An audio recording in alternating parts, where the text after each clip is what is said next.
tive um sonho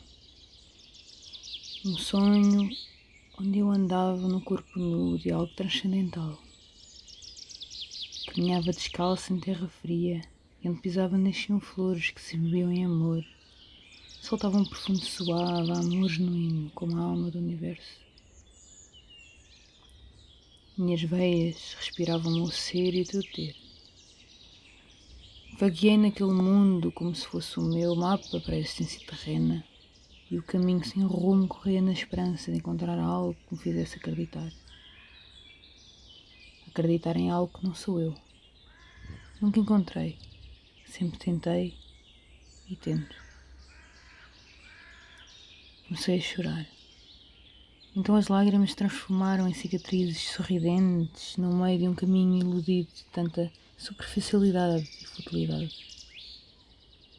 Caio. Parei de respirar. Parei de ouvir. Olho e vejo formas na água turva. Poça antes criada pelas minhas lágrimas. E paro completamente e expiro. Tornou-se perceptível. Tornou-se claro. Tornou-se evidente. Assusta.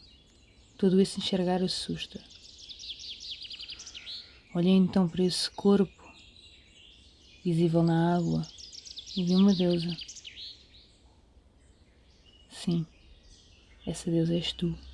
Somos nós. Sou eu. Essa deusa é o mundo inteiro no olhar e na alma. No meu olhar, na minha alma, no teu olhar e na tua alma.